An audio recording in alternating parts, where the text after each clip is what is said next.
வணக்கம் ரிஷபராசி. 3 கிரகங்களோட பெயர்ச்சி எப்படி இருக்குது? குரு, சனி, ராகு மற்றும் கேது.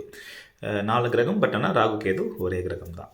ஸோ இப்போது 3 கிரகங்களும் இந்த வருஷம் பேர்ந்து முடிச்சாச்சு. ஸோ அடுத்த வரக்கூடிய ஒரு வருஷம் ஒரு மாதிரி எஃபெக்ட்ஸ் எல்லாம் வந்து இப்போது இதை பேஸ் பண்ணி நம்மளால் கொஞ்சம் கணிக்க முடியும்.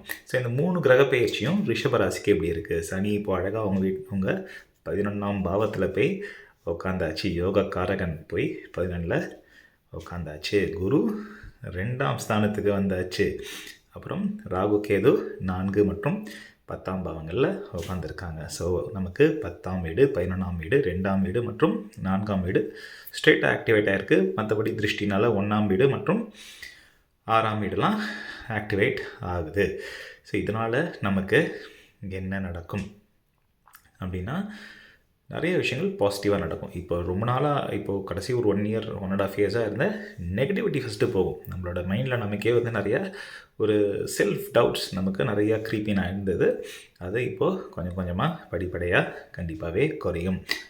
காசு நிறையா கையில் வந்தாலும் நிற்காம செலவாயிட்டு இருந்த காலம் போய் கொஞ்சம் கண்டிப்பாகவே ப்ராஃபிட் கொஞ்சம் திடமாக, மெதுவாக வந்தாலும் திடமாக, செலவுகள் இல்லாமல் கையில் நிற்கக்கூடிய விதமாக நமக்கு நேரம் மாறும்.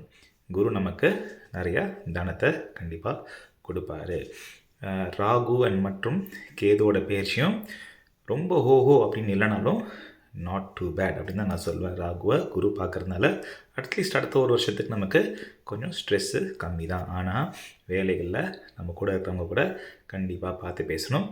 நமக்கே சனியோட பயிற்சினால் கொஞ்சம் ஈகோ பூஸ்டப் ஆகும். டக்குன்ட்டு வேலையை மாற்றிடலாம், கடைசி 2 வருஷமாக ஆச்சு, நான் எவ்வளோ பண்ணிட்டீங்கடா, இந்தாங்கடா ரெசிக்னேஷன் அப்படின்ட்டு தூக்கி போட்டுடலாம் அப்படின்னு தோணக்கூடிய டைம்.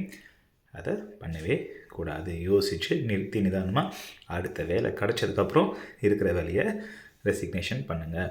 ஒர்க்கில் கொஞ்சம் பாலிட்டிக்ஸ் ஷூட்டப் ஆகும்.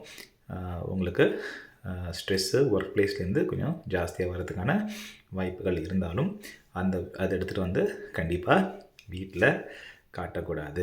வீட்டில் இருக்கிறவங்க கூட கொஞ்சம் ஜாலியாகவும் சந்தோஷமாகவும் பழகுங்க.